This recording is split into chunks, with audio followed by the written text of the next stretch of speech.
بسم اللہ الرحمن الرحیم ومن صور بیان التغییر الاستثناء، اور تغییر کی صورتوں میں سے ایک استثناء ہے۔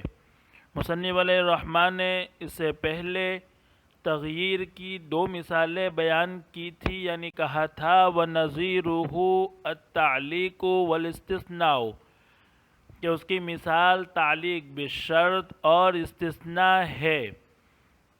مصنف علیہ الرحمن نے اس سے پہلے تعلیق بالشرط کو بیان کر دیا، اس کا بیان ختم ہو چکا۔ اب مصنف استثناء کا بیان شروع فرما رہے ہیں۔ تو اس کی تغییر کی دو مثالیں تھیں، اس میں سے ایک تعلیق بالشرط اور دوسری استثناء۔ اب یہاں استثناء کا بیان ہے۔ جس طرح تعلیق بالشرط میں ہمارے احناف اور شوافع کے مابین اختلاف تھا، اسی طرح استثناء میں بھی اختلاف ہے۔ احناف کا یہ کہنا ہے کہ جب کوئی آدمی کلام کرے اور اس کے بعد استثناء کر کے کوئی بات بولے، تو اس صورت میں استثناء کے بعد جو بچتا ہے تو گویا کہ صرف اس نے اسی کا تکلم کیا ہے، یہ کہتے ہیں احناف۔ مثلا کسی نے یہ کہا لِفُلَانٍ عَلَيَّ أَلْفٌ، کہ مجھ پر فلاں آدمی کے 1000 روپے ہیں۔ بعد میں کہا إِلَّا مِئَةً، مگر 100۔ تو اب استثناء کو نکال کر، مستثنیٰ کو نکال کر 1000 میں سے جب 100 نکالیں گے تو 900 بچیں گے۔ تو احناف کا یہ کہنا ہے کہ گویا کہنے والے نے صرف 900 ہی کا تکلم کیا ہے، اس کے علاوہ کسی اور چیز کا تکلم نہیں کیا ہے۔ گویا کہ کہنے والے نے یہ کہا لِفُلَانٍ عَلَيَّ 900، کہ فلاں کے میرے ذمے 900 روپے ہیں۔ صرف اتنا تکلم کیا ہے، اس کے علاوہ کسی اور کا تکلم اس نے نہیں کیا ہے۔ اسی کو مصنف نے فرمایا ذهب اصحابنا، ہمارے احناف اس طرف گئے ہیں إِلَىٰ أَنَّ الْإِسْتِثْنَاءَ تَكَلُّمٌ بِالْبَاقِي بَعْدَ الثُّنْيَا، کہ استثناء نام ہے استثناء کے بعد بچے ہوئے کے تکلم کا۔ جیسے 1000 میں سے 900 بچے تو اس نے صرف 900 کا تکلم کیا۔ كَأَنَّهُ لَمْ يَتَكَلَّمْ إِلَّا بِمَا بَقِيَ، گویا کہ اس نے استثناء کے بعد بچے ہوئے کا ہی تکلم کیا، یعنی وہ 900 ہی بولا، وہ 1000 بولا ہی نہیں، یہ کہتے ہیں احناف۔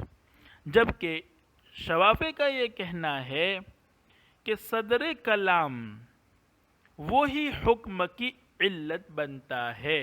جیسے اس نے کہا لِفُلَانٍ عَلَيَّ أَلْفٌ، کہ فلاں کے میرے ذمے 1000 روپے ہیں، تو یہی کلام 1000 روپے ثابت کرنے کا، 1000 روپے کو واجب کرتے ہیں۔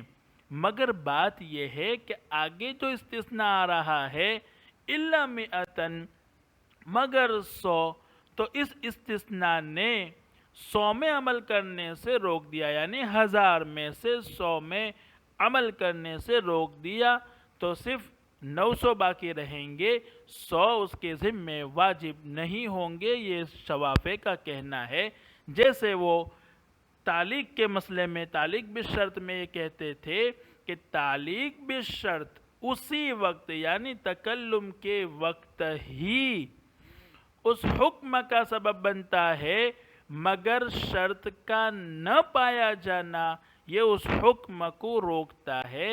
اسی طرح یہاں بھی صدر کلام حکم کا سبب بن رہا ہے، مگر استثناء اس مستثنیٰ میں عمل کرنے سے، جیسے یہاں مثال میں 100 روپے میں عمل کرنے سے روکتا ہے۔ اسی کو مصنف علیہ الرحمن نے فرمایا وَعِندَهُ، اور امام شافعی رحمۃ اللہ علیہ کے نزدیک صدر الکلام ينعقد علتاً، صدر کلام پورے کے واجب علتاً لوجوب الکل، پورے کے واجب ہونے کی علت ہے۔ الا مگر ان الاستثناء یمنعها من العمل، مگر یہ کہ استثناء اس کو عمل کرنے سے روکتا ہے، بمنزلت عدم الشرط فی باب التعلیق، تو یہ باب التعلیق میں شرط کے نہ ہونے کی طرح ہے، یعنی جس طرح وہ باب التعلیق میں کہتے تھے کہ صدر کلام اسی وقت علت بن رہا ہے حکم کی، مگر شرط کے نہ پائے جانے کی وجہ سے حکم نہیں پایا جا رہا ہے۔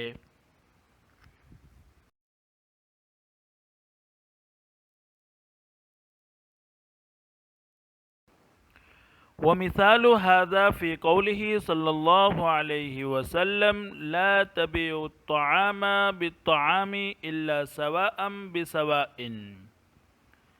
اس کی مثال یعنی احناف و شوافیہ کے مابین استثناء میں جو اختلاف ہے اس کا ثمرہ جو ظاہر ہوگا، اس ثمرہ ظاہر ہونے کی مثال آپ صلی اللہ علیہ وسلم کے فرمان میں ہے۔ آپ نے فرمایا لا تبیعوا الطعام بالطعام، تم کھانے کو کھانے کے بدلے یعنی گلے کو گلے کے بدلے میں مت بیچو، الا سواء بسواء، مگر جبکہ برابر سرابر ہو۔ تو چونکہ امام شافعی علیہ الرحمہ یہ فرما رہے ہیں کہ صدر کلام وہ حکم کی علت بنتا ہے، تو یہاں صدر کلام لا تبیع الطعام بالطعام یعنی گلے کو گلے کے بدلے میں مت بیچو، مطلقاً کہا جا رہا ہے کہ گلے کو گلے کے بدلے میں مت بیچو، تو کسی بھی گلے کو کسی بھی گلے کے بدلے میں کسی بھی صورت میں، چاہے وہ قلیل ہو یا کثیر ہو، وہ کیل میں آتا ہو یا نہ آتا ہو، بہر صورت اس کو بیچنا حرام ہے۔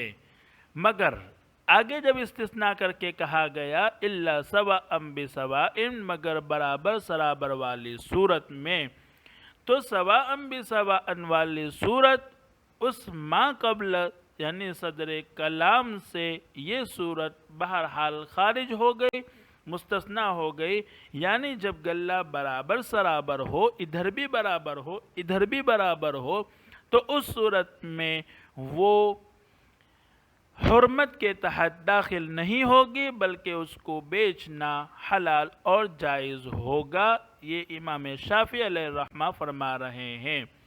اس کا نتیجہ یہ نکلے گا کہ ایک مٹھی گلے کی بے دو مٹھی گلے کے بدلے میں بیچنا جائز نہیں ہوگا، اس لیے کہ یہ سواء بسواء کے تحت داخل نہیں ہے، اور وہ مستثنی منہ میں داخل ہے، یعنی وہ حرمت کے تحت داخل ہوگی اور رہے گی، یعنی اس کی بے ایک مٹھی کی بے دو مٹھی کے بدلے میں بیچنا جائز نہیں ہوگا، صدر کلام یعنی لا تبیع الطعام بالطعام کی وجہ سے، یہ امام شافعی علیہ الرحمہ فرماتے ہیں۔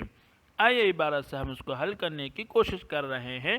ومثال هذا، اس کی مثال فی قولہ صلی اللہ علیہ وسلم، آپ صلی اللہ علیہ وسلم کے فرمان میں ہے لا تبیع الطعام بالطعام، کھانے کو کھانے کے بدلے میں نہ بیچو، الا سواء بسواء، مگر برابر سرابر والی صورت میں۔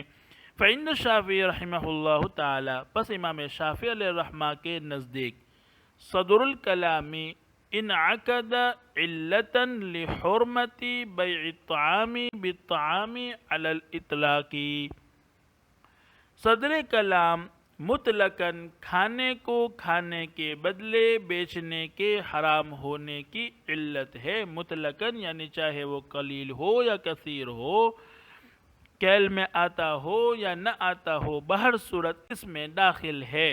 وخرج عن هذه الجملة صورت المساوات بالاستثناء، اور اس مجموعے سے استثناء کی وجہ سے برابر سرابر والی صورت نکل گئی۔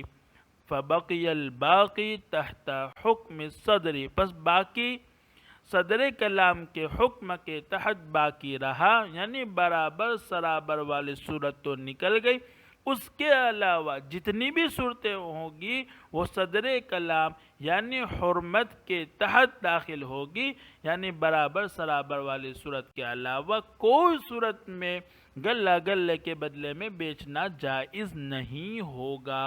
وَنَتِيجَةُ هَذَا حرمت بیع الحفنۃ من الطعام بحفنتین منہ، اور اس کا نتیجہ ایک مٹھی کھانے کو 2 مٹھی کھانے کے بدلے بیچنے کا حرام ہونا ہے۔ یہ امام شافعی علیہ الرحمہ کا مستدل تھا۔ آگے اب احناف یعنی ہمارا مستدل آ رہا ہے۔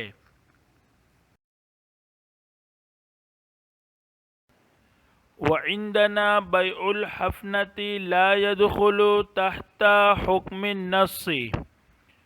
یہاں سے مصنف علیہ الرحمہ احناف کے مستدل کو بیان کرنا چاہ رہے ہیں۔ اوپر امام شافعی علیہ الرحمہ کا مستدل موجود تھا۔ استثناء کے باب میں احناف یہ کہتے ہیں کہ جب متکلم کلام کر کے اس میں استثناء لاتا ہے تو گویا کہ وہ استثناء کے بعد جو بچتا ہے اسی کا تکلم کرتا ہے، جیسا کہ اوپر گزرا۔ چنانچہ اس حدیث میں جب آپ صلی اللہ علیہ وسلم نے فرمایا لا تبیع الطعام بالطعام الا سواء بسواء، تم گلے کو گلے کے بدلے میں مت بیچو مگر برابر سرابر، تو برابر سرابر کا آپ نے استثناء فرمایا، تو اس کو نکال کر اب جو صورت بچے گی وہ کمی زیادتی والی صورت بچے گی۔ تو گویا کہ آپ نے اتنا فرمایا، احناف یہ کہیں گے کہ آپ نے اتنا فرمایا کہ تم کمی زیادتی کر کے مت بیچو، یہ اس کا مطلب ہوا۔ دوسری طرف دوسری بات یہ ہے کہ غلہ جو ہے وہ عامتاً کیل کر کے بیچا جاتا ہے، اور جیسا کہ حدیث میں بھی کیلم بکیلن کا کے الفاظ موجود ہیں۔ تیسری بات یہ ہے کہ شریعت کی نظر میں آدھا سا پیمانے سے چھوٹا کوئی پیمانہ موجود نہیں ہے۔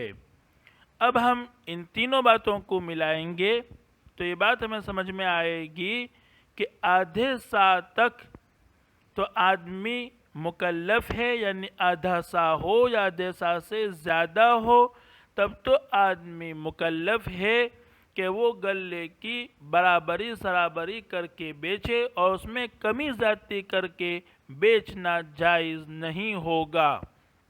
لیکن جو مقدار آدھے سا سے کم ہو، مثلا 1 مٹھی ہو، تو اب اس صورت میں وہ آدمی برابری کر ہی نہیں سکتا، اس لیے کہ آدھے سا سے چھوٹا کوئی پیمانہ شریعت کی نظر میں نہیں ہے۔ جب نہیں ہے تو اس میں وہ برابری کر ہی نہیں سکتا۔ جب بھی وہ اس سے کم کی بے کرے گا گلے کے بدلے میں گلے سے، تو اس صورت میں کمی زیادتی ہو ہی جائے گی۔ اب اگر اس کو یہ کہا جائے کہ لا تبیع الطعام بالطعام الا سواء بسواء، اس مقدار میں بھی جو آدھے سا سے کم ہے کہ غلہ تو کمی زیادتی کر کے نہیں بیچ سکتا، تو یہ نہیں عن العاجز، یعنی عاجز اور مجبور آدمی کو منع کرنا لازم آئے گا، جو کہ ایک عبث فعل ہے کہ جب وہ برابری کر ہی نہیں سکتا اور اس کو کہا جا رہا ہے کہ کمی زیادتی کر کے بیچ سکتا نہیں ہے، تو نہیں عن العاجز لازم آئے گا۔ اس لیے احناف یہ کہتے ہیں کہ آدھے سا سے کم ہو اس میں برابری سرابری ضروری نہیں ہے، کہ جب وہ کر ہی نہیں سکتا تو برابری سرابری ضروری نہیں۔